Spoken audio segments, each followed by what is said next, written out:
Ladies and gentlemen, welcome back to another episode of the Conventional Wisdom Podcast, part of the FreedomCast Network. I'm your host, Samuel Vernon. Hi everybody, hope you all are doing well. Today is something a little bit different. Instead of my usual podcast, I have an interview that I would really like to show you. It's of Gabrielle Bauer, author of the book Blindsight is 2020. This book is a highlight of many different dissenting voices in the COVID-19 narrative. Now, due to its nature, both myself and fellow FreedomCast podcaster Michael Lewis decided to conduct a joint interview since her book touches a bit into both of our respective subject matters. So, without further delay, I hope you enjoy what I hope to be the first of many interviews here at Conventional Wisdom. Hey, welcome to this exciting FreedomCast production between From Is to Ought and Conventional Wisdom. With us this week, we have an award-winning freelance writer of almost 3 decades who writes for both general audiences as well as medical professionals. Gabrielle, welcome to FreedomCast. My pleasure to be here on your show. Oh, thank you. So I'll kick it over to Sam, who's going to kind of tee up our conversation for today, and hopefully we'll have an exciting exchange back and forth for the next 75 minutes, maybe hour and a half. Sam? Yeah. So, Gabrielle, your book is Blindsight is 2020. That's the one. I'll hold it up here. Yep, that's the one. Published So by Brownstone. maybe I should first give an overview, and you tell me if an overview of your book, and then you tell me if that's fair or not. So in your book, you highlight many different people from all sides of political aisles and different parts of society, and you highlight the story that they tell of COVID, because it seems like you kind of you tee up the book in that there's two sides to COVID. What was presented to us, and then maybe another side that didn't get enough maybe airtime or didn't get talked about enough. And so you talked through many different examples and gave many different examples of people who more or less told their side of the story. Is that somewhat fair? Do you want to add anything to that? Sure. Yeah, I think that's totally fair. And I do want to add something in that a lot of books focus on the science of pandemic management and the science of COVID.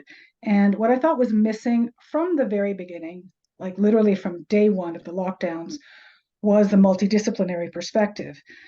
Because a pandemic is not just a scientific problem. This is one of my main theses. A pandemic is a human problem. And a problem of how do we steer the human family through this thing. It's a multifaceted problem.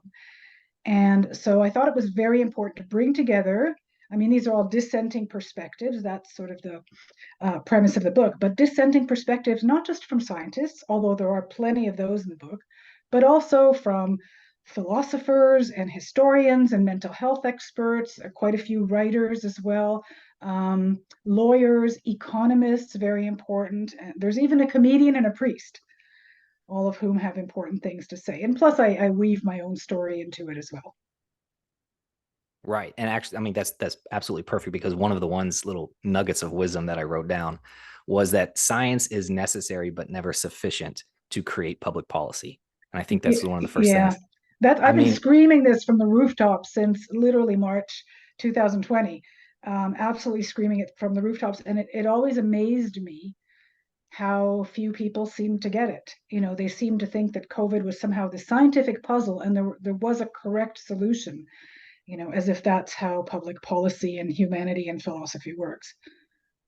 Right. And one of the examples that I had always heard to kind of highlight this idea was the idea that, it was scientists who created the atom bomb, but it was not scientists who said like where to detonate it, when, and in what circumstances to use it. You know what I mean? I mean, that's a little bit more morbid example, but yes. No, it's so true. Yeah. And, I have to say, I find the title of your podcast, From Ought to Is, very interesting, because again, one of my premises was, well, the no fee principle, no ought from is, David Hume's principle, that he came up with this concept that you can't cross the line from is to ought, and science is an is area of inquiry. It just tells you what the facts are, and then public policy is an ought area of inquiry. It uses the facts and then other human priorities and values and morals and social norms to fold that into public policy. So I was Certainly. very intrigued when I saw, the name of your podcast. Yeah, it's a little tongue in cheek. And I Ah, think that'll become, it's something we've talked about in a previous interview, but it'll become, I think, more obvious with the greater body of work that, continues to come out. We do cover a lot of scientific research, or at least things flying under the banner of scientific research, but it's typically consequential areas for either civic discussion or public policy making. And, we try and look at both the philosophical angle as well as there are rubrics you can use to evaluate science. Not all science is equally credible. And so we try to take both tools to that. And then I think over the course of a body of podcasts, let's say, maybe we can do a nice job demonstrating that the ability to go from is to ought is, let's say, greatly constrained and requires other considerations. There's certainly, I think, relatively simple, almost game-like examples where you can maybe go from an ought to an is, but for something as consequential as pandemic management, I would not put that in that category. yeah. Well, this would make a very interesting, conversation over drinks sometime. But I mean, I think that, yeah, fair what you're saying, but there's no straightforward path from is to ought for a pandemic is how I would put it. Fair enough. Yeah, and I was going to bring that up because I think it's a when Michael and myself, we heard of your book and all that, I thought it was a perfect blend. Like, hey, why don't we both get on and interview? Because of course he has this from is to ought, and then I mean, like I said, I found so much wisdom in a lot of these chapters that you had, so I thoroughly enjoyed the book. Well, as a starter, I thought we could just, you could just go over what was your personal journey through COVID. I mean, what was your perceptions of this, like from the beginning compared to what they might have been at the end, and maybe like what had changed in there? So let's talk about that first a little bit. Sure. Well, I'm one of these people who didn't really change much. I had a visceral recoil against what was going on from day one, from hour one, when I heard the lockdowns were going to happen. I was actually in Brazil, visiting friends that I had made a few years earlier, 2 years earlier, when I lived there for 5 months. And that is exactly when the lockdowns were announced pretty much all over the world. And I scrambled to get home. I mean, part of me wanted to stay there and ride it out. I had a friend who offered to give me shelter in her home out in the woods for a month, and it was awfully tempting, but I didn't really want to do that to my husband. So I thought I better get home. And of course, our prime minister, I live in Toronto, so Prime Minister Trudeau was saying all Canadians must come home because, the flights are not going to go on forever. So I came home early. And but yeah, as soon as the lockdowns were announced, I remember thinking, on the same day, where are the economists? Where are the historians? Where are the mental health experts? Where are all these other people at the advisory table? They kept talking about the science advisory table, as though, again, coming back to that theme, as though this were only a scientific problem. There was no discussion of costs. There was no discussion of cost benefit. There was no discussion of any of that. It was just the problem is managing the virus. Well, no, a pandemic is not just a virus management problem. So, I also had this very emotional, very strong reaction against the policies. And I didn't really have the vocabulary at first to articulate it, even to myself. And I also found myself very oddly and unexpectedly isolated, in that most people in my circle, which is kind of your boring, middle class, perhaps left leaning circles, most people in my circle were just completely on board with this. And I'm 66 years old now. I was 63 at the start of all this. So ostensibly, I was in an age range where I might be more inclined to be cautious and want to, be on board with the policies, but no, not ever, not for a minute. But I couldn't talk about it at first because I found when I tried to, I got shut down, which was, again, a very new experience for me because I've never really been on the outside of, a broad public opinion to that degree.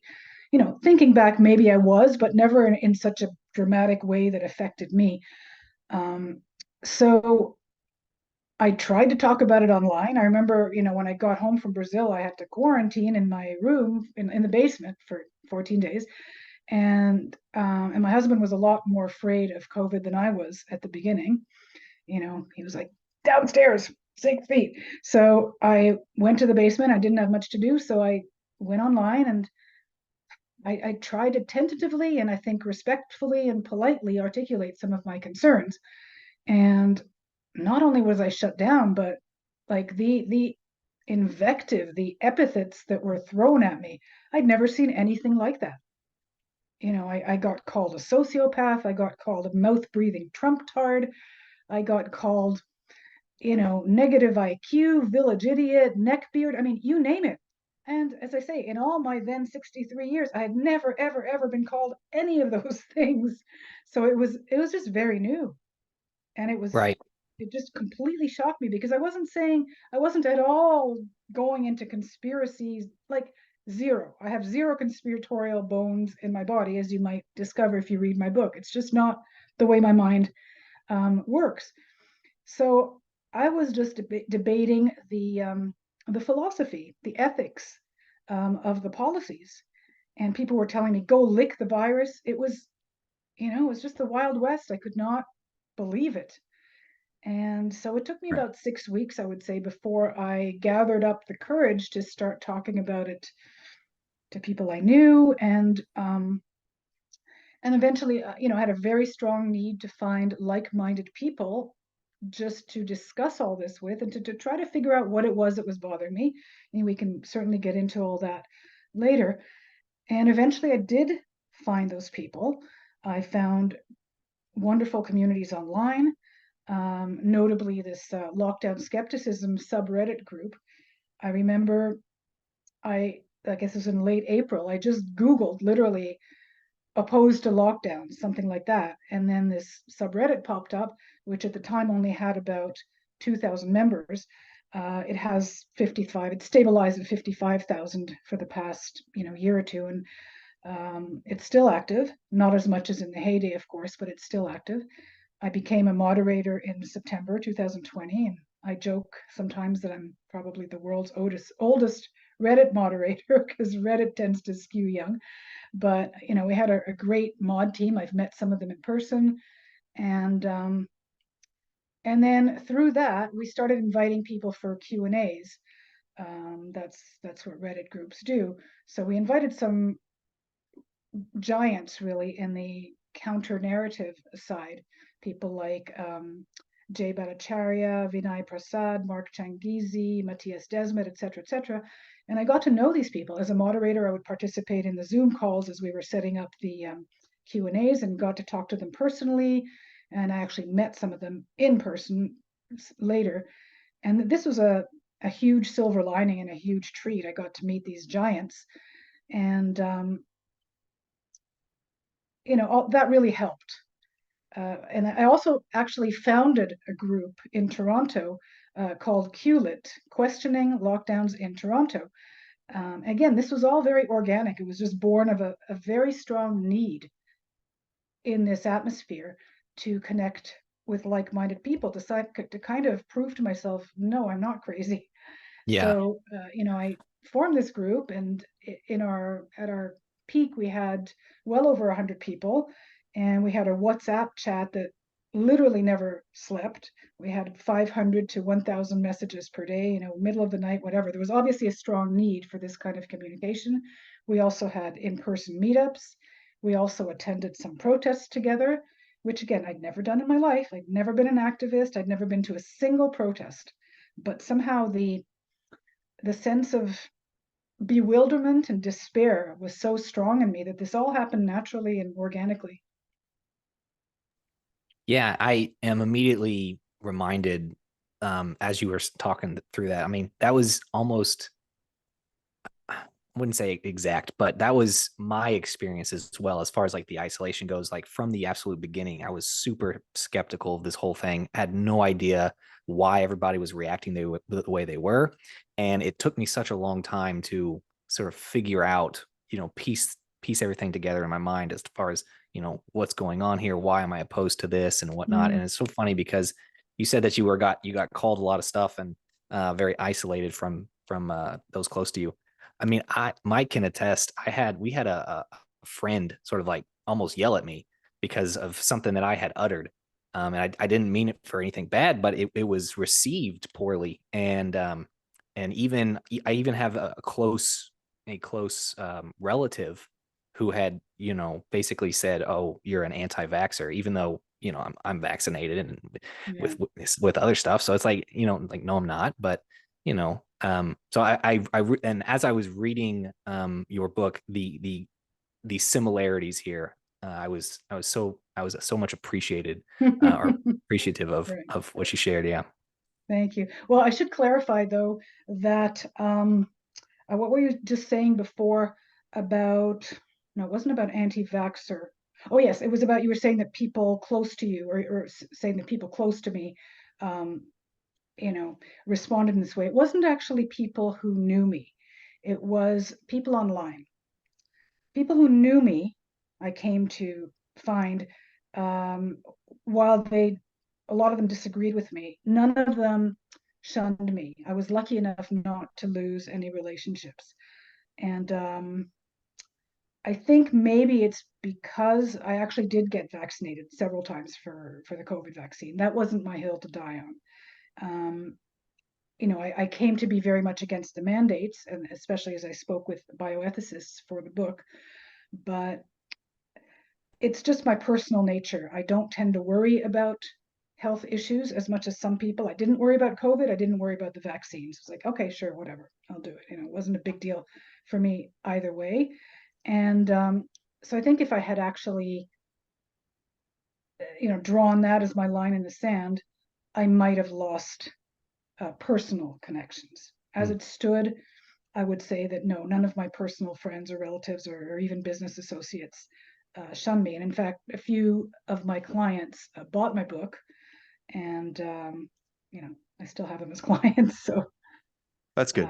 but people online, yeah, completely um, just off the charts, uh, rude and insulting, and Hmm.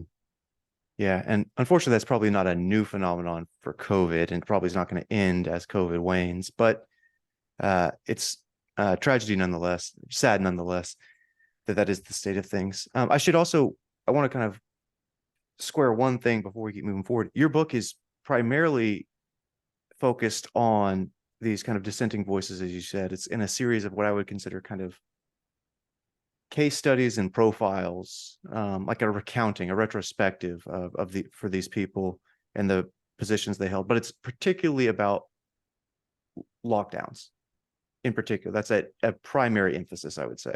Is that fair? I agree to some extent. I actually did a word count Okay. on the three pillars of the policies, namely lockdowns, masks, and vaccines. Hmm. And I can't remember the figures anymore because it was some time ago, but lockdowns was, I don't know, maybe 211, masks was 186 mentions, and vaccines were maybe 122, something like Yeah. that ratio. So I agree that the lockdowns are probably primary, but I do also address the mask issue, some of the controversy around that, as well as the not so much vaccine efficacy. I stay away from that, and Right. I have my reasons, but the vaccine, the mandates, the ethics Right. of the mandates. Yeah, and that's the through line, is the top down Yeah, imposition, let's say. yeah. Okay. So kind of building off, Sam had brought up asking kind of your personal journey through COVID. I have a little bit more precise question. When did you first hear about the emergence of a novel coronavirus from Wuhan, China? Um, Probably right at the end of 2019. Okay, do you remember where? Because I would say that's at least 3 to 4 months earlier than most people. It's probably about the same time Sam and I heard about it, but Yeah. I mean, I can't actually recall exactly, but it was around then or the very beginning of 2020 in Toronto. I was Hmm, in Toronto. okay. You And know, here I in the mean, there's a States, big Chinese community here, hmm, and so there was already some talk in the news about it, and yep. so I think it was around then. Okay, that would make sense. The stuff in the States going, we had actually had Democratic presidential primaries at the time. And there was actually a debate between late 2019 and kind of the mainstream kind of social uptake of awareness. And I don't believe they even asked a single question about the virus at that time. And and I think that's reflective of two things. One, that there was a general kind of understandable, but a general ignorance about the epidemiological goings on abroad, and there's reasons for that. And I think that probably if we were to go back and do an accounting for why the three of us maybe knew 3 to 4 months ahead of at least mainstream adoption here in the States, I suspect you'd find a similarity that you'd find in your book, which is that our information silos are not gated such that we exclude heterodox voices from the conversation. I can remember the specific cultural commentator slash journalist slash controversial figure from who I first heard about the virus. His name is Mike Cernovich, and he's, again, he's controversial, like no question, but also empirically, what he said at the time was prescient. It was going to be a huge issue, and there was going to be enormous economic implications. And likewise, because of people like doctors Amish, I think I'm going to get this right, Aladoja and Vinay Prasad, who you mentioned in the book, um,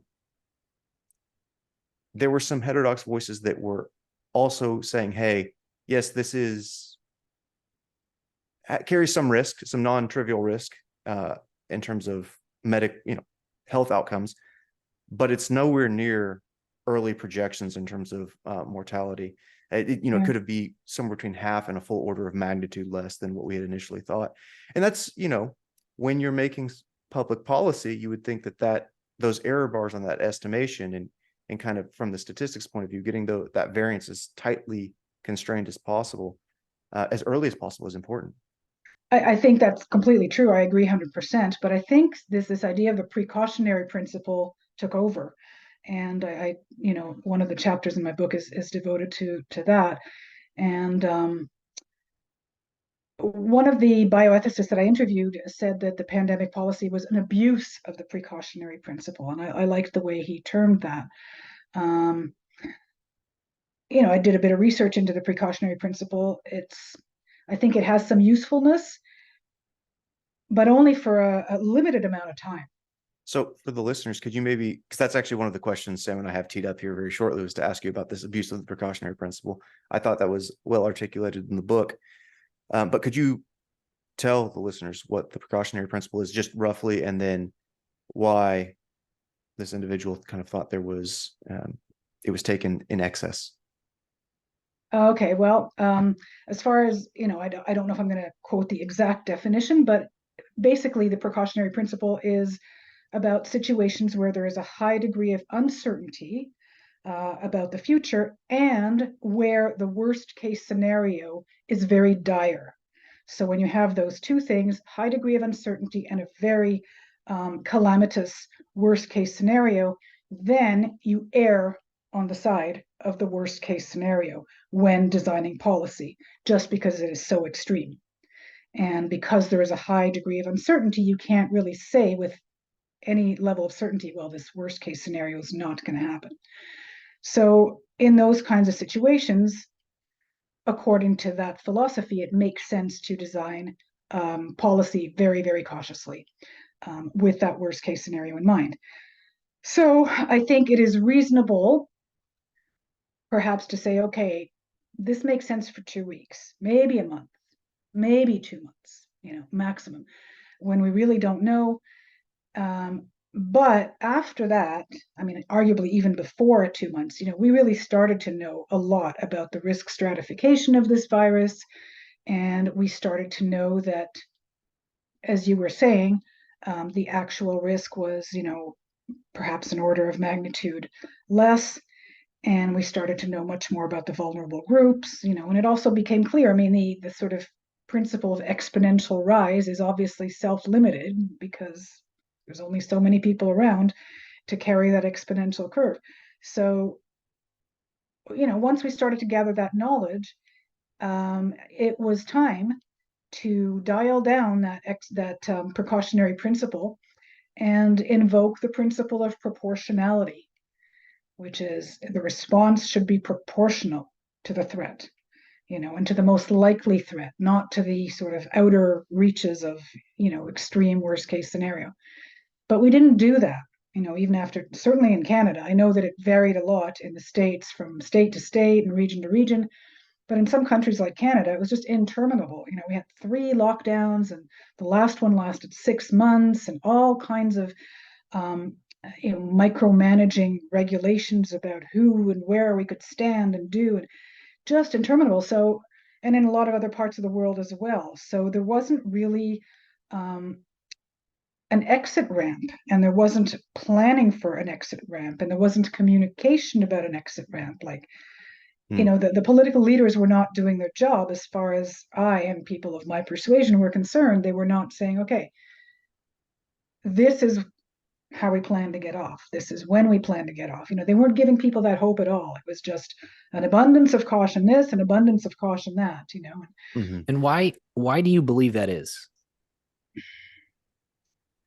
Well, I think if you're going to sort of zoom back and look at culture, I think several observers of the cultural scene have noted that we are moving progressively and have been moving toward a safety culture, whereby the value of safety,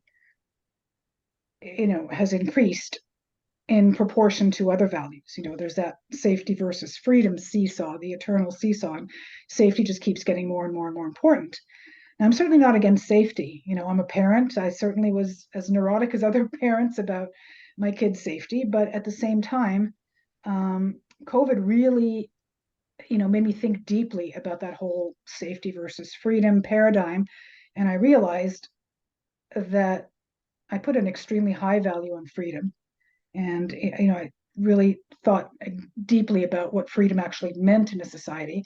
And it bewildered me that so few people seem to share this high valuation.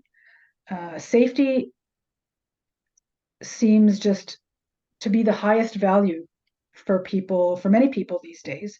And then there's also the whole issue, which is very complex and controversial, just about the role of age in shaping policy. It's a very contentious issue, but this idea that young people should just set aside their whole lives in order to possibly, not even certainly, help the oldest people of society who already lived their lives, to help them, live a few months or a couple of years longer. That seems to be a value that has emerged in the past, I don't know, 10 years, 20 years or so. And that really got cemented during COVID. And I think some of us also just had a real problem with this worldview. I remember reading recently in an article about this. Somebody said, well, everyone was talking about the young people's duty toward the old, but nobody was talking about old people's duty toward the young, which I found interesting. And, ostensibly, as I said, I'm in the old people category. I don't feel old, fortunately, I'm in fine health, but on paper, but I still am very, very much of the mindset that we owe the younger generation a debt to make sure that they get to enjoy what we enjoyed. And it really irked me to think that so few people seem to care about this. It was only, we've got what I call metabolic life. We've got to keep metabolic life going for as long as possible and as many people. And this is something that was articulated by one of the philosophers that I feature in the book, Giorgio Agamben, a very well-known and illustrious Italian philosopher who was in his 70s when this started. And what I call metabolic life, he calls bare life. And he also somehow was really bothered by this overemphasis on bare life, as though we humans are just put on Earth to, to keep our engines going as long as possible, irrespective of how we connect and communicate and what we do. So, again, these are hard things to talk about with other people, but I think that society has been moving in this direction for a generation. And COVID just accelerated that process and cemented that process. And then I think some of us were really troubled by it. Okay, so that's great. I actually have two quick thoughts about what you just said in your one of your previous points. So I'll start with the latter there. You talked about how there was no kind of reflection at the public policy making level to incorporate new information, some of which, not all, but some of which was available relatively early in the pandemic. And so I would like to highlight, to make a case for the people who do this kind of scientific reasoning in terms that would appeal to them, and this kind of general framework of decision making under uncertainty, or to some extent the broader concept of risk management, not specific to epidemiology necessarily. You have to account for both the potential magnitude of downside, for which individuals are more sensitive than equal magnitude upside. There's just this downside evolutionary bias, which is understandable. But you need a Bayesian updating process for both the range of possible outcomes. So that's one thing. And then what you had mentioned there was also the probability associated with any one of those outcomes. So it's both of these things that require constant reflection and awareness, and the true risk. There is tail risk in many complex systems, but one thing that I have this intuition that is likely to increase tail risk is the premature suppression of dissenting voices, because you keep the unknown for longer, and that has potential consequences. So that's one point. And well, I'll stop there actually. Do you have any comments on that? That's an interesting, I like the way you phrased it, yes, it makes a lot of sense. You keep the unknown for longer. That's perfect. And I mean, the information was out there, but it wasn't actively communicated. Right. And because of that, the public was under some pretty extreme misapprehensions about risks. You might have seen some of the early surveys that they did where people thought, there's a 10% chance I'm going to die of COVID if I get it, if I'm, over 40, or ridiculous stuff like that. The media completely dropped the ball. They did not do their job in communicating risk, and they did not do their job in pushing back against the policymakers' narrative, which is the media's job, which is to push back, and that's how you get at the truth. So yeah. So the second point you made was about this seeming contradiction. We have a relatively reasonable appreciation about the fact that younger generations have an obligation to elder generations, but in this context, perhaps we didn't have a commensurate appreciation of the inverse. I will say there is one pretty controversial, I'm here in Texas politician who did make that case very early Dan on. Andrews. You say Dan Andrews? Yeah. And was lambasted for it. I thought that was so interesting. But at the same time, you talk about the safety culture thing, and I'm thinking of Haidt's work, and as well as some others. The safety culture, my impression is that it's not being driven by the elder generation typically. So those for whom the principle for which you're espousing, which is, well, maybe the older generations have an obligation to the younger, because it's not purely just about maximizing the number of life years regardless of quality of life. And I know that you have some perhaps misgivings with the way that quality of life has been measured historically, or some extensions to it, maybe, let's say. But those on whose behalf you would seemingly be advocating, i.e. the younger generation, my impression is they're also the generation most likely to be absorbed in a disparate delusion that safety is the only primary consideration. Yeah, I agree. And there's been a lot written about that. Why is today's younger generation, why have they lost their moxie, their mojo, their mettle, their whatever, their sense of rebellion. The best-selling book that Jonathan Haidt and Greg Lukianoff about the coddling of the American mind. I think that has something to do with it. This idea of safe spaces, safe this, safe that, trigger words, trigger warning, the whole campus culture, cancel culture. One thing that I read recently, and I agree with it, even though I'm a woman. It's actually a woman who said this. I think it was Mary Harrington. Two of my favorite female thinkers right now, Mary Harrington and Kathleen Stock. One of them said that cancel culture is a reflection of the fact that we have more women in position of power. Because the male way of dealing with conflict, certainly as children, the boys just get into a mud wrestling fight in a schoolyard, whereas the female way of dealing with conflict runs more towards shunning. You're not our friend anymore, that kind of thing. And I think that there's definite truth to that, to what extent it's baked in biologically or learned, I can't say, but I think it really resonated for me. And I think that this whole idea of canceling dissent in the way that it's done today is somehow connected to, having more females in power. I'm certainly not against having more females in power. That's not what I'm saying, but I'm saying that there's something in there. And I think, sorry to cut you off. I think because I think I heard about this and I forgot who it was who said it, but it was the idea that they deal with conflict by character assassination, starting rumors right at school. Yes. And that almost directly translates to trying to get someone canceled. Exactly. Right? You don't hear their side. You don't duke it out. You just cancel them. And so it seems that this has driven a lot of young people, just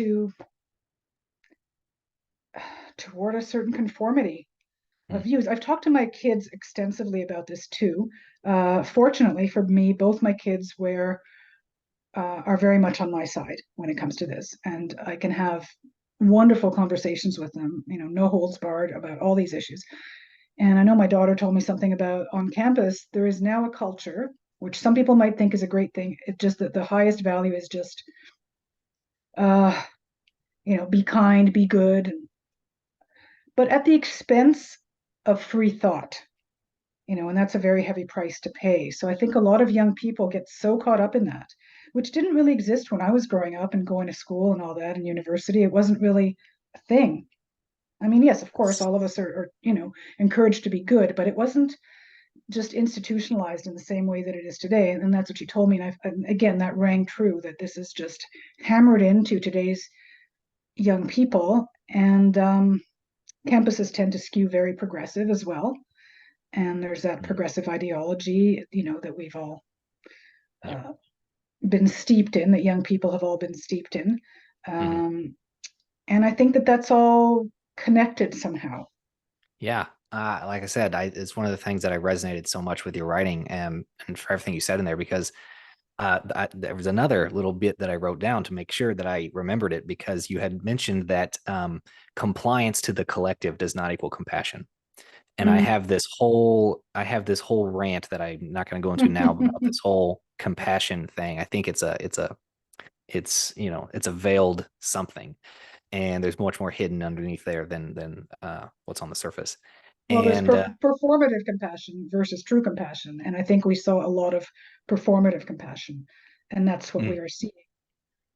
Oh yeah, right. And so I wanted to hop in a little bit further down. There's because I know in my attempts to figure out what all went wrong, at least with the response to the virus, I know that I got twisted and kind of tied down when I tried to maybe suggest or hint that, hey, even if these lockdowns, or even if we, the lockdown they're not worth it. simply because even if we had more cases of COVID, yeah, some people might die. And yes, that's a thing, but that's not really the end goal that we should be striving for.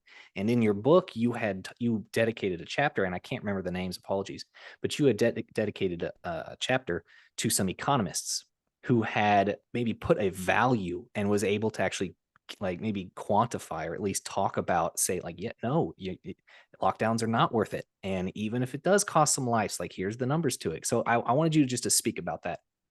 Yeah, that was really interesting to me as well.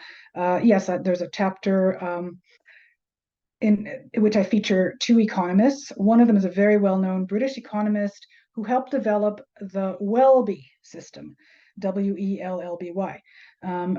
Usually, the way that traditionally health economists measure life is by the QALY, right? Quality adjusted life years. So they evaluate whether an intervention is worthwhile um, based on the number of QALYs it saves, quality adjusted life years it saves, and how much it costs. And there's certain benchmarks. If it costs more than a certain amount per QALY, then it is not considered a worthwhile intervention.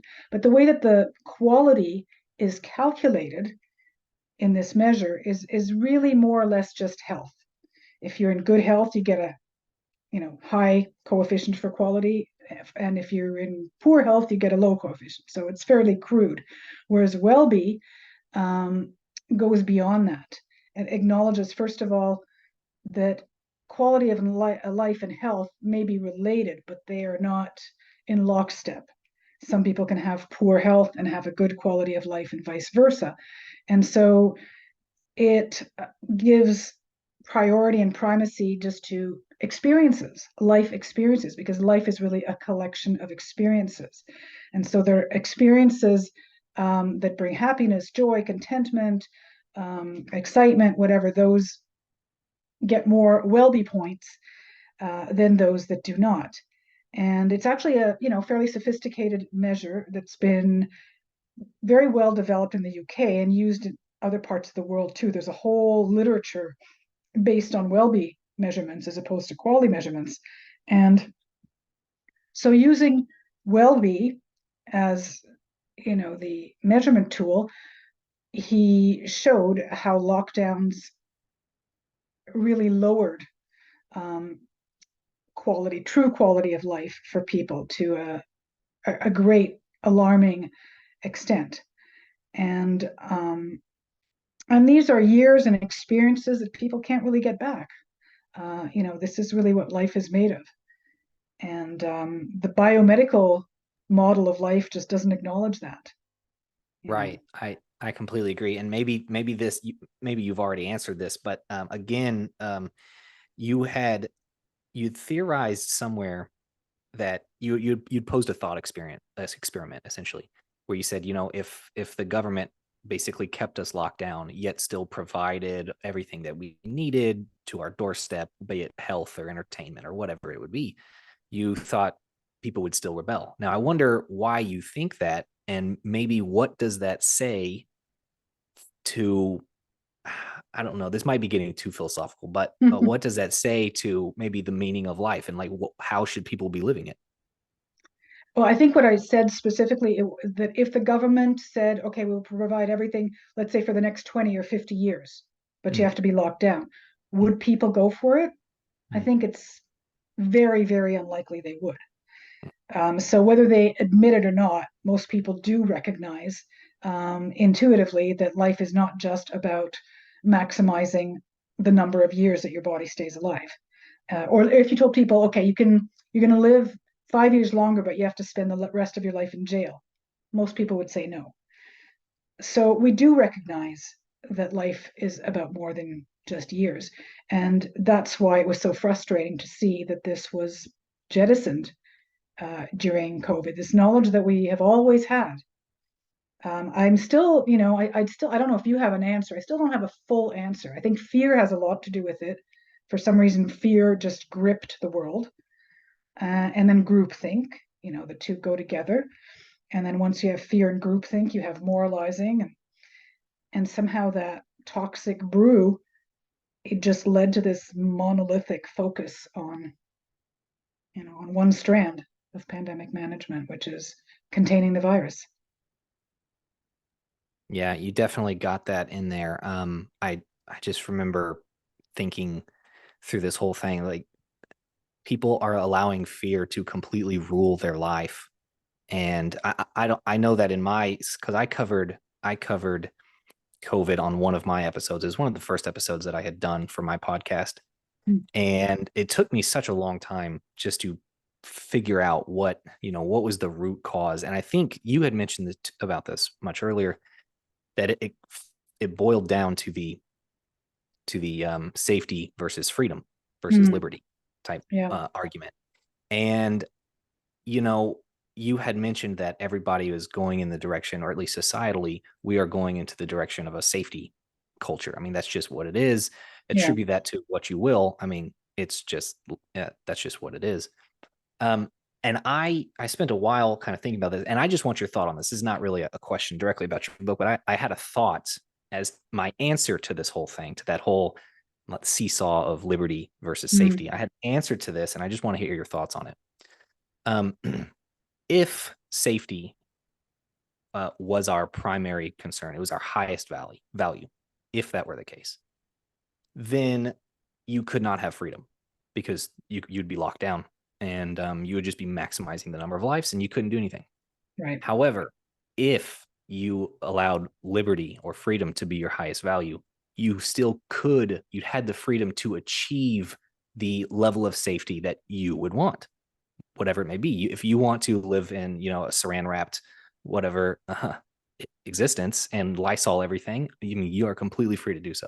So I viewed it as if liberty is at the tip top of this value pyramid, then you also can have safety, but it cannot be the other way around. So I just want to know your thoughts on that.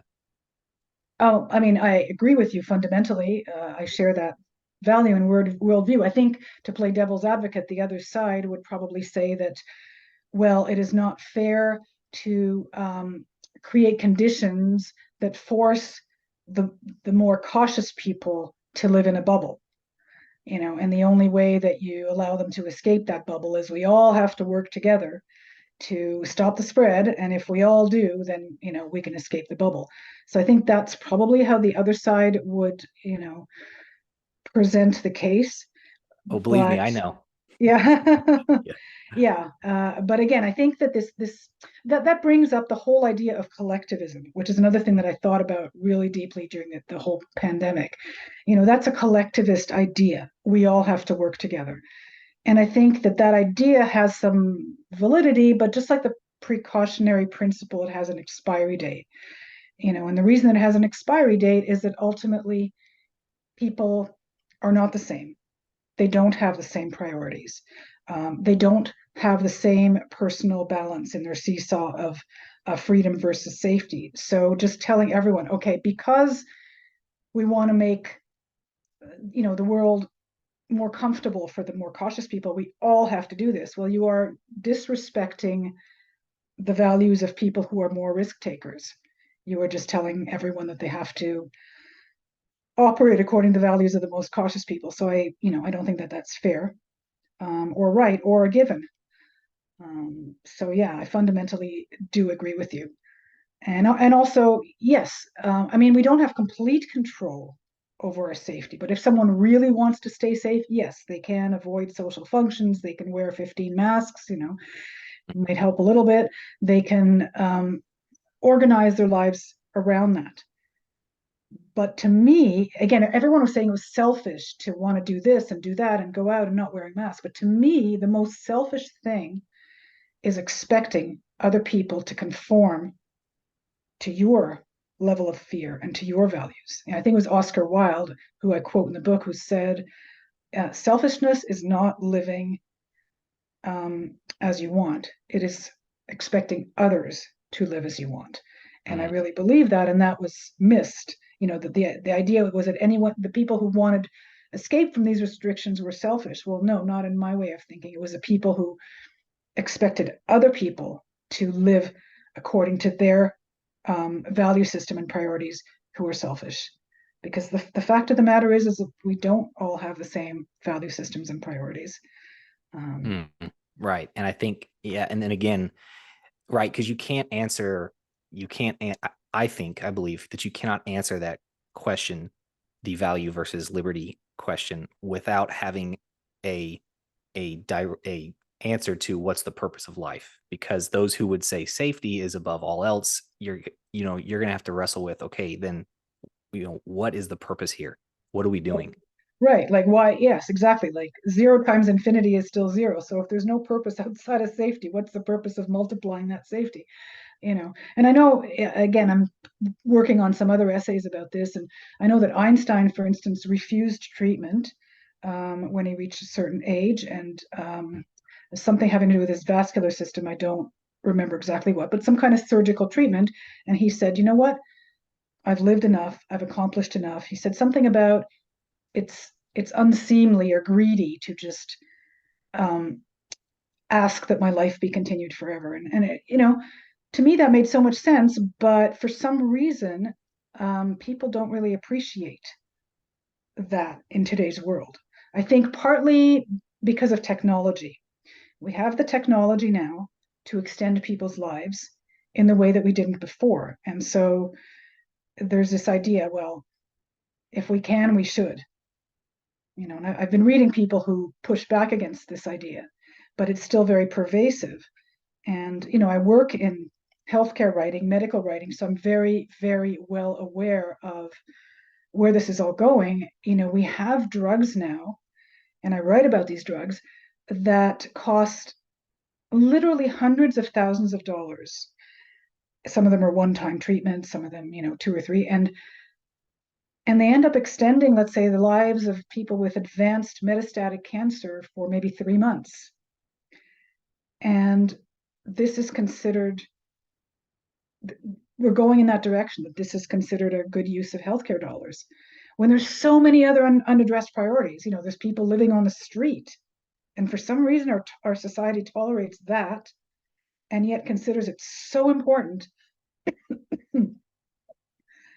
to extend the physical life of people who are clearly at the end anyways, when there's so many opportunities, in my view, to have very rich, meaningful psychological and spiritual experiences with your loved ones. But instead, people are just shoved onto this conveyor belt of this treatment, that treatment, this treatment, that treatment. And it was just something very odd about all of this. But I think technology tends to drive a lot of these mores and morals. The technology is there, and so the morality changes. I think we're seeing a lot of that, and I think that all got mixed up into COVID as well. So it's interesting you mentioned the technology route.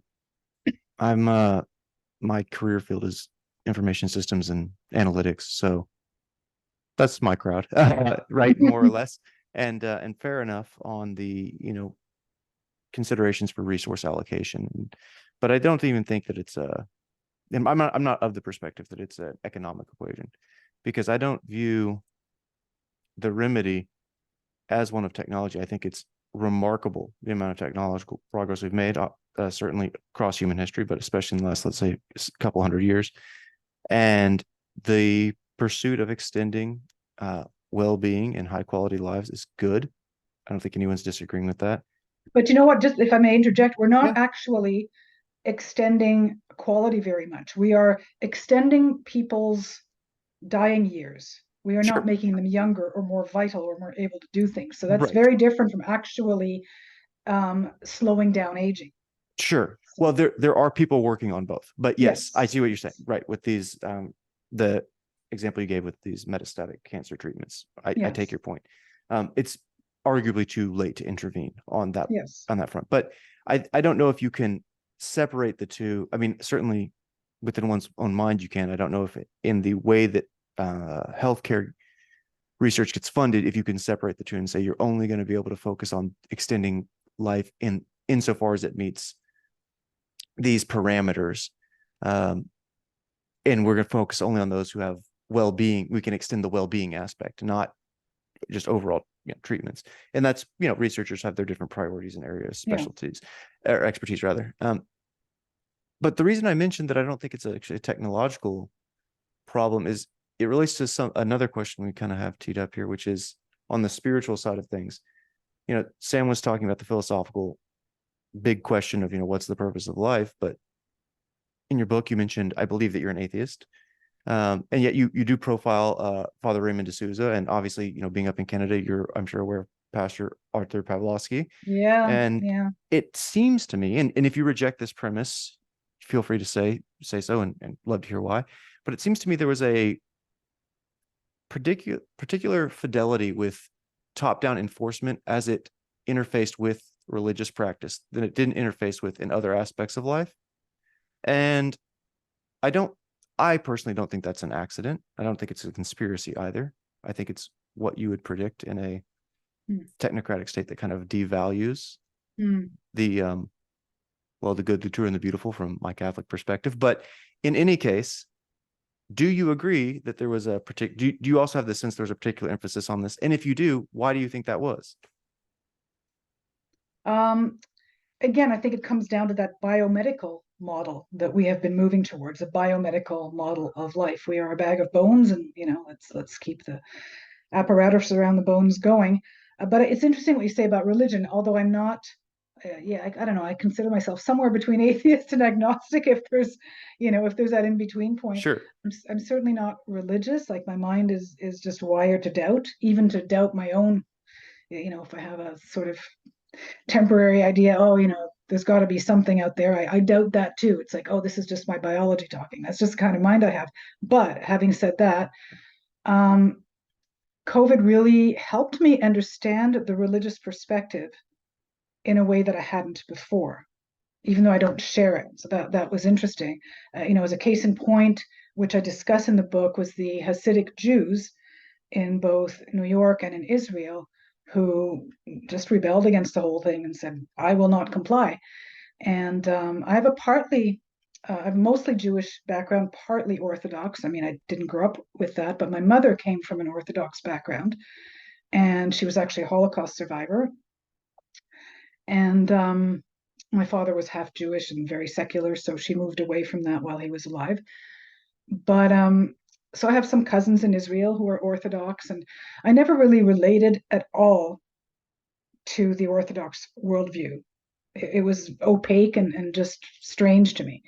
But then when COVID came along and these Hasidic Jews were saying they were not going to comply, and I read a little bit about why, and somehow, again, I just understood that it all came down to worldview. They just didn't share this idea that we are all atomized entities that must be kept going. Like, their idea of the community is that the community is what keeps their children healthy.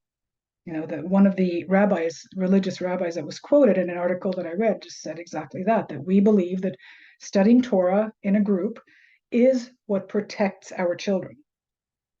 So, while I didn't share the literal sentiment, I did understand. He was saying, well, wait a minute, like, we just simply do not share your worldview. We're just on a different plane here. And some of the Amish people and some of the Christian people as well, like the priest that I feature in, Canadian priest that I feature in my book, same thing. It's just a different way of looking at the world. And somehow I really connected with that in a way that I hadn't before. So I thought that was interesting. Yeah, I agree. I think that my suspicion is that because some of those who practice a more devout faith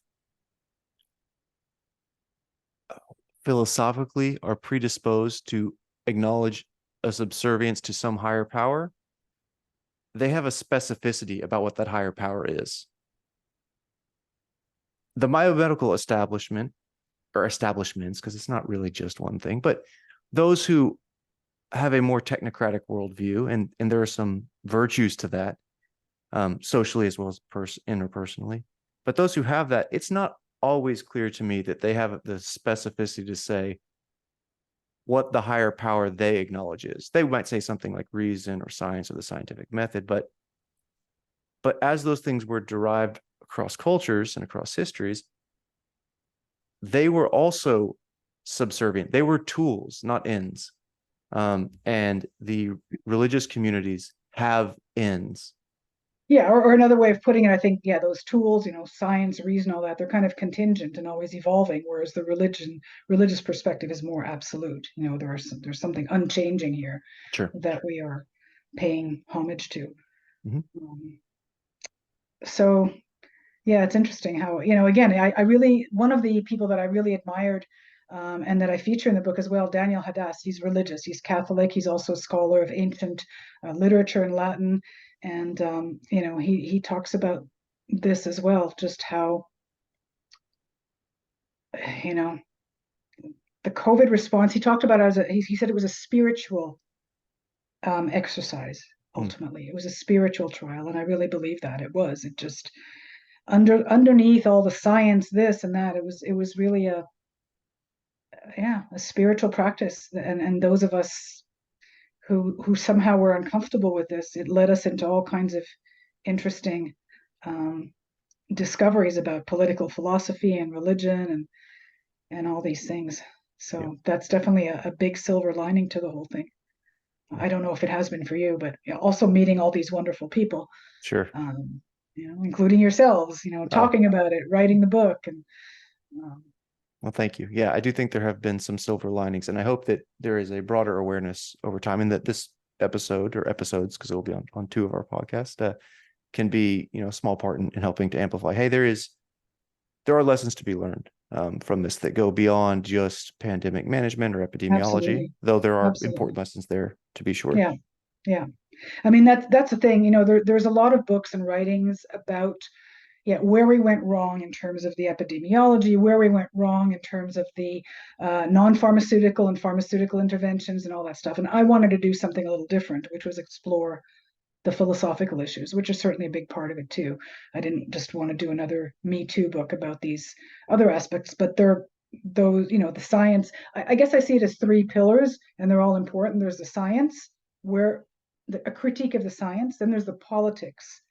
How did the politicians and the politics influence public opinion and shape things? And were there any behind the scenes machinations? That's not my area. As I said, I'm not really into the conspiracy angle. I certainly know a lot of people who are, and I respect them. And then there's the philosophical angle, which is what were the ethical premises behind what went on, and in what way were they lacking or incomplete or misguided. And I think that's very interesting. And so I think that the people that I chose to feature in the book reflect that priority. There was a couple of people who, when my book came out, were like, well, hey, how come I'm not in there? And there are some big people that I did not feature, because you can't feature everyone, right? There's 46 people that I highlight, and have been a lot more than that in terms of interesting dissenting people. But you had to make some choices. I also wanted to have a political balance, as I think you mentioned at the beginning, because this is one of my priorities too. I didn't write this just for, to preach to the choir, just for our side, so to speak. I really wrote this in order to, have a menu to show the other side. Like, hey, whether you agree or not, these were some of our concerns. Maybe this will help you just understand a little bit. And I have to say that to date, I've been a little bit disappointed in that effort. It's been a lot easier for me to attract attention, and for my publisher, the Brownstone Institute, to attract attention from so-called right of center news outlets than from left of center news outlets. I'm not giving up, but one of the things that I hope to do is, again, to just put my little drop of water in the ocean and contribute to the dialogue, to speak to the other side, because it's a moderate book. It's not, doesn't get it all into conspiracies or vax or any of that stuff. It's really about the ethics and the psychology and the premises underlying all this. But it's a challenge to get. It isn't a challenge individually. I found that a lot of my friends who disagreed with me have read the book and they found it interesting, but it's a challenge to get more traditional left-wing media to take an interest in this kind of counter-narrative book. Right. Okay.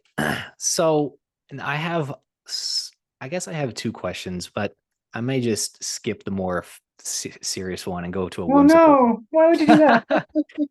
Well, okay, that's fair. That's fair. So you said that in total it was about 46 people that you mentioned in the book and you brought up and you highlighted. Um, I don't know if this is possible, but in maybe the most concise way that you can, what is maybe the one or two things that all of them had in common?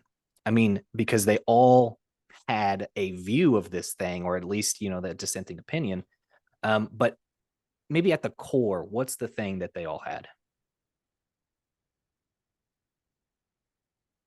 I guess I would say a strong appreciation of the costs of an intervention, Mm, which, like, the mainstream narrative did not. It was all about benefits, and they undervalued, under-discussed the cost. So I would say that if there's one common thread, that would be it, a very, very sharp, strong, specific appreciation of the costs, mm. as something that needs to be considered and discussed.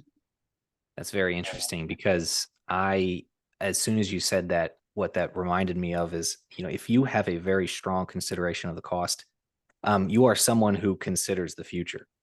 You are Mm, someone who thinks long term. And that is a sort of an indicator of a mature mind. mm, Now, I'm certainly not saying that that the people that would disagree with me are immature, but for it, you can almost think of it like, well, the difference between maybe children and adults. Adults have a very, we can consider a lot of our future. We sort of negotiate with our future selves, and we consider the cost of a lot of things. Children just simply do not. They don't have it. It's not there. mhm. Um, and so I completely that resonates with me because yeah, I don't want to break it down as far as well, I just simply won't. The There's several divides in our culture, and I think one of them might be an impulsive sort of quick thinking solution to the now, the more feelings aspect, maybe the Mm, more compassionate, and the mm, other might be something about considering cost of long term, or at least that's a component of it. yeah. So I completely, I would say that's well said, perfectly, and completely agree. So I guess now I would say, well, in the very, very beginning, I asked you about this whole thing and what was your experience with COVID, and you had said that you were skeptical from the absolute beginning, and it turned out, and you said also that that never really changed. It sort of stayed as is. I guess my question might be: are you at the point, or have you been able to just say "I told you so" to anybody? No, that's not really my thing, Mm, because contrary to most people on my side, I mean, a lot of people that I've met at the Brownstone Institute, I'm less inclined to see it as an issue of right or wrong or good or evil mm, than they are, mm, and more inclined to see it as a question of worldview. Because again, if you're starting off with the worldview that biological safety and biological subsistence is the supreme value and far above the other values, well, certain policies are going to follow. So for me, I always say, yeah, I don't even say that I'm right. It's not even so much that, like, I feel that I'm right, but it's more just, I feel that the world view that society is now moving toward is somehow regrettable, and we're losing a lot by adopting that worldview. So I'm not really inclined to say I told you so. I mean, I know a lot of people are into that. Oh, I told you, because there have been a lot of studies showing, say, that lockdowns had a minimal effect. But the problem with that reasoning is that it is a posteriori reasoning. You know, we can argue at the time the people didn't know that lockdowns would not have a measurable effect. So you can't really expect them to have had that knowledge. I mean, you could say, well, yeah, maybe if they had read this and that study, they might have an inkling, but it's still unfair to say, well, they should have known. So I'm not really going to go that route, and it's just not logical to say, well, we have these studies now, and so therefore, you know, people should have known. So very that's fair. what I've always, from this is one thing that hasn't changed. I've always maintained from day one, and continue to maintain, absent, different information that this it is a philosophy question. It boils down to worldview, and that's the point of departure that leads to one direction or another. And that's the part that's difficult to discuss because it's abstract and politicians don't typically get into that, but it's kind of the most important kernel of all this. So very fair, very fair. So you had mentioned again, I in the beginning you had mentioned that it was mostly the people online that maybe attacked you or did something like that. So and I don't know if you were quite specific as to if anybody in your inner circle maybe had a different opinion than you. I guess my question would be, is anybody that you've been talking to that maybe did have the other side view, did they ever maybe come to see it as the way you are presenting it? Have they come over to your side, and have you been able to convince, is a better way to say it? Have you been able to convince some people that maybe disagreed with you in the beginning? I would say partially. Yeah, I would say some people have just chilled out a bit about the whole thing. And looking back, they go, yeah, maybe there was a little more to it, or maybe we reacted a bit, stuff like that. I'm not sure if how many people actually jumped over philosophically. I imagine that number is smaller, but I think that pragmatically, yes, some people looking back thought, yeah, we did kind of go crazy about this a little bit. But I think it's important to keep having these conversations. I understand that everyone's sick of it. I'm sick of it too at this point, but there's also, it was such an important historical time, such a complex time.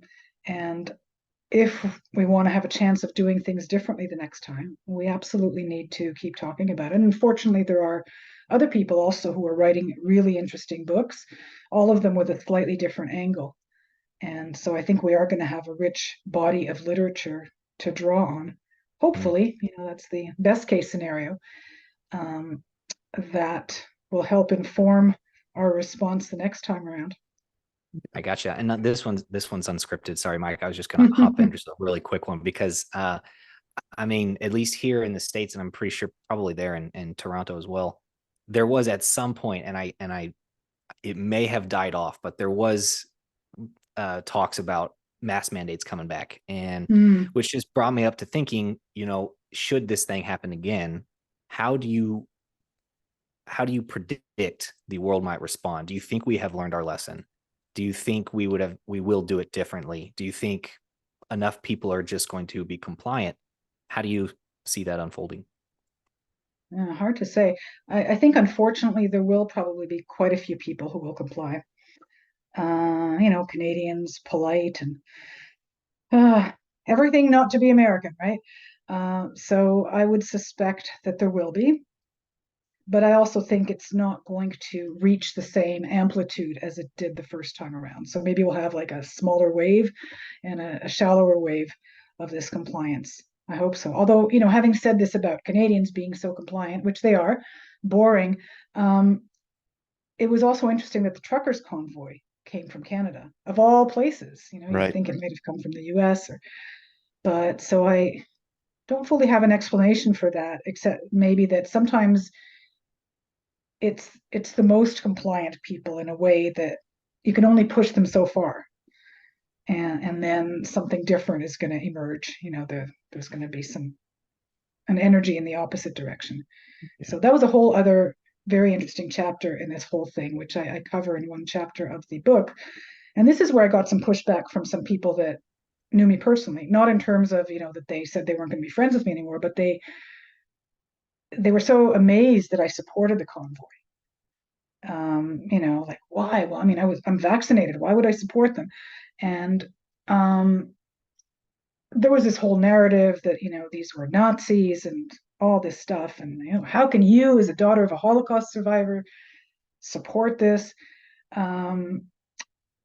But I felt, as did one of the writers that I interviewed for the book, that it was a much larger moment than just a rebellion against the vaccine mandates. I think that the truckers were actually they were opposing just the totality of what was happening in Canada. So the vax mandates was a surface concern, but it was a deeper moment. And I think in this Rupa Subramania, who I featured, she's a great Canadian writer. She said that Trudeau missed that. He missed the moment, that it was something bigger. He was so fixated on, vaccines. And then also my son went to the convoy with a few of his friends, and I interviewed him for the piece. Because again, I wanted to really hear firsthand. Of course, there's going to be a couple of miscreants, who attend protests. There always are, with their placards, Confederate or whatever flags. But that's not what it was about. And he really gave me a sense of what the whole vibe was like at the event. And he's certainly the last person to be, racist or anything ist. And so it was nice to get that firsthand information, as Rupa Subramanian, the writer, did as well. She actually went out and interviewed the people at the protest. She lives in Ottawa, right near Parliament Hill. So she interviewed them, she talked to them. And a lot of them were not white. A lot of them came from, had immigrant struggles. And so she got a truer perspective of what was going on the ground.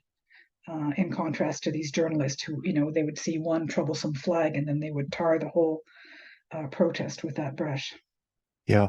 Yeah, this gets to something. I'm currently in the midst of talking with some researchers and journalists and putting out interviews for fake news, which is, to be sure, semantically overloaded and controversial, but also it comprises several different streams of research, and it's actually the thing on which I'm doing my dissertation, though I take as you might imagine, a rather different perspective than many academics on the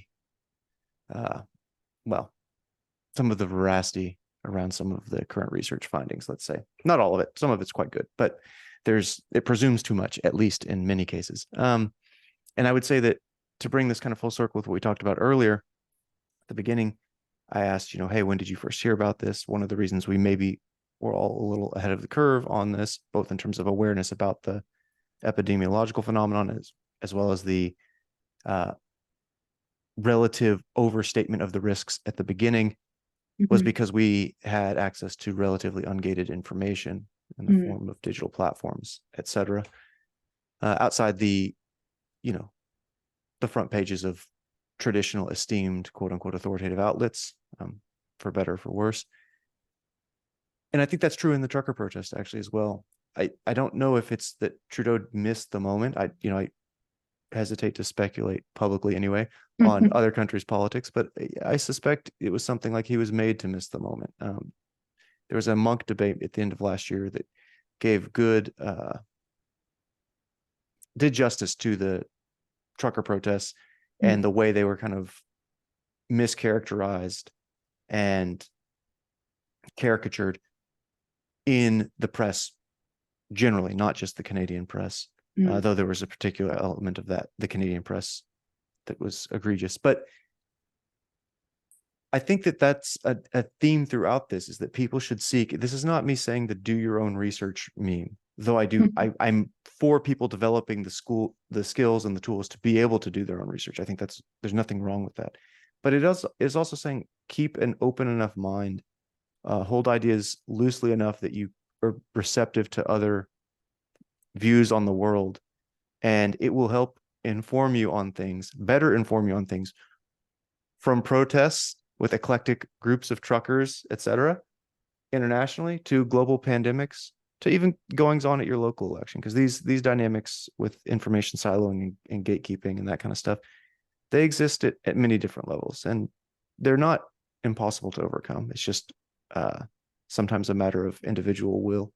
It's challenging because we're all attached to our pet theories and pet, Sure, perspectives, but I completely agree, 100%.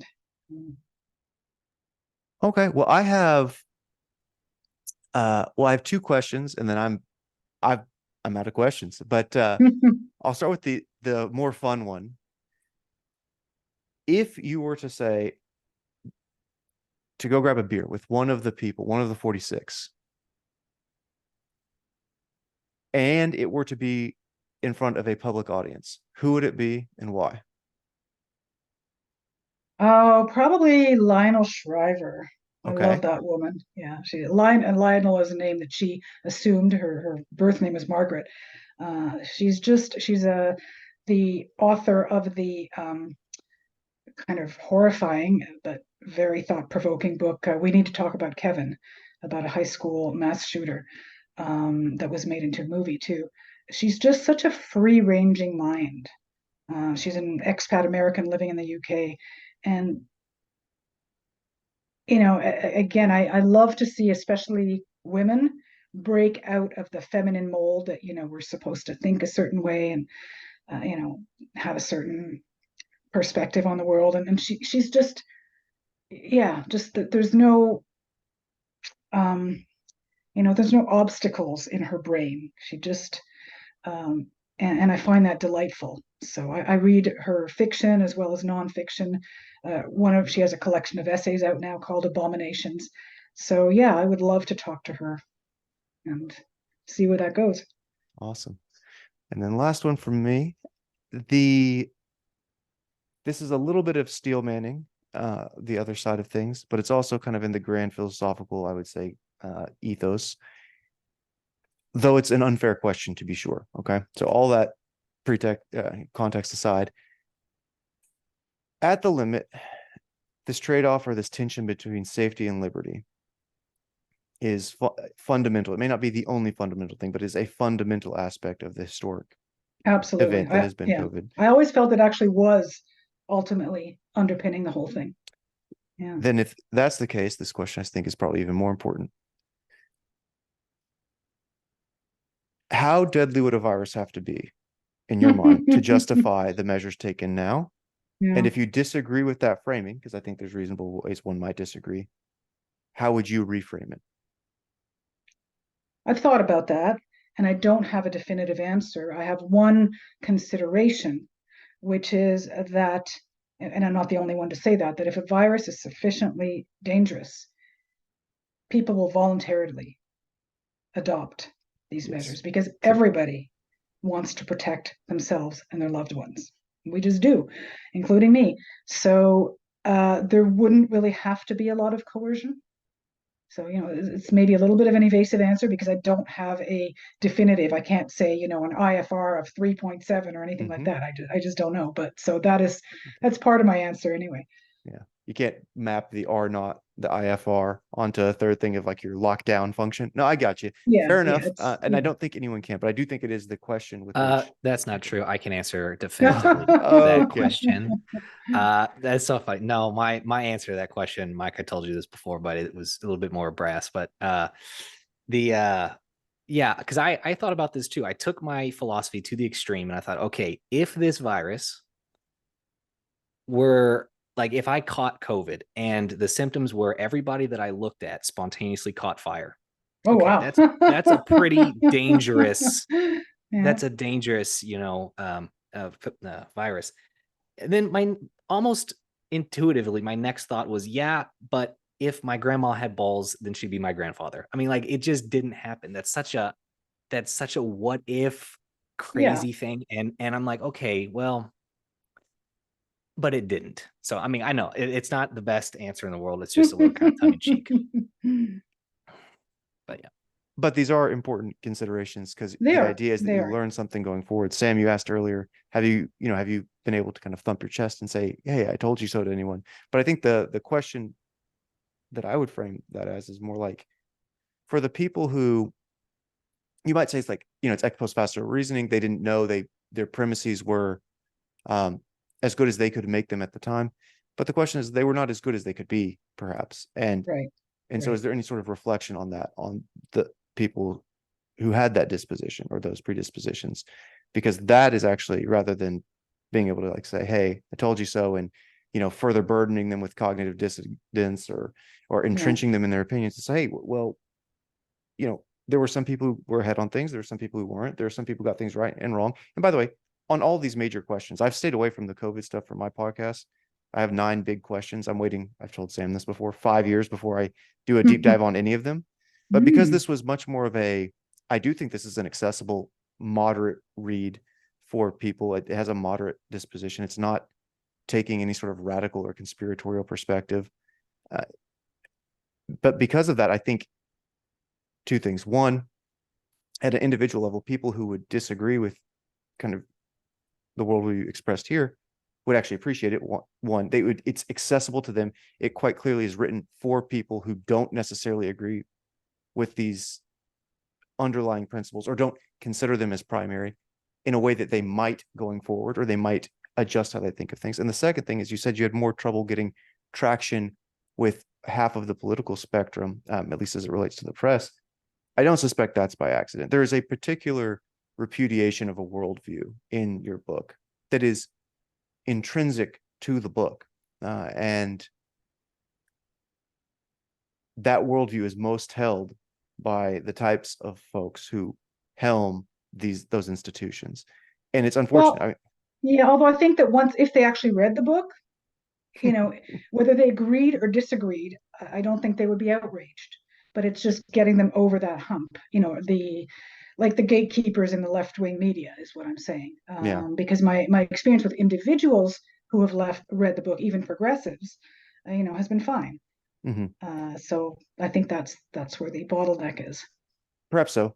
Again, I don't think it's a function of your book. I think that there's my hypothesis would be something like, I think there's a difference between the folks we know individually in our lives, typically on average, and those who rise to the prominence of making editorial decisions in the papers of record and broadcast media.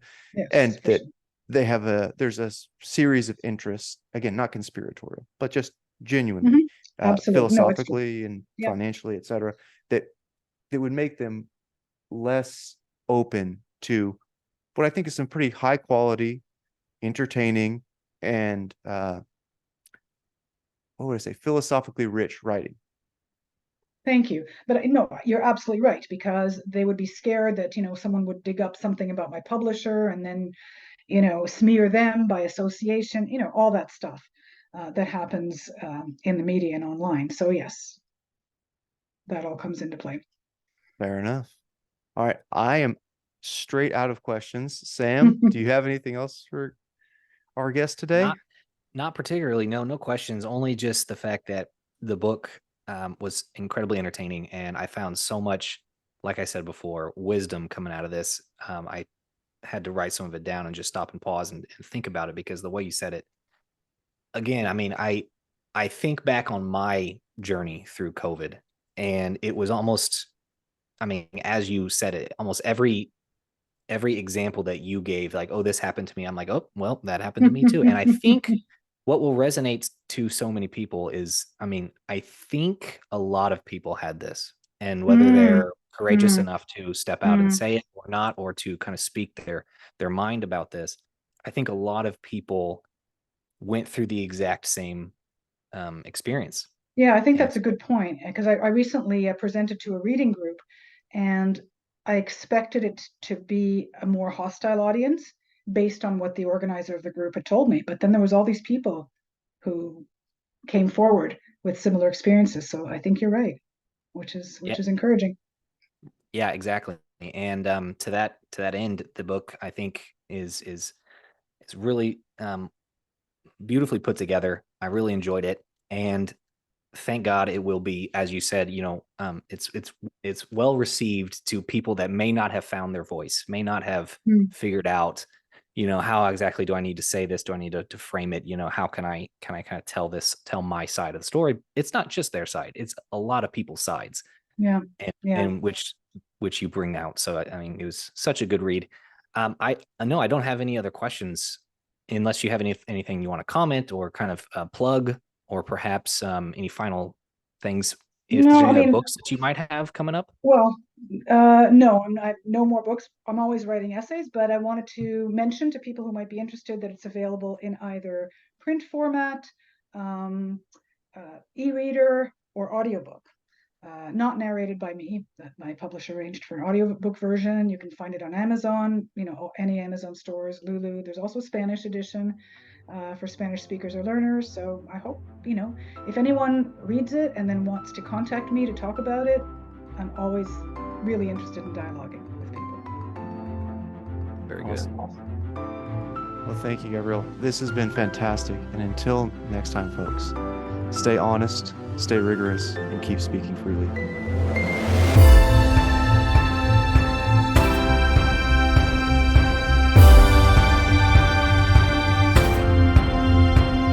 Conventional Wisdom is a FreedomCast production. You can visit us at freedomcast.us, or if you'd like to support our work, you can go to freedomcast.locals.com. We'll see you there.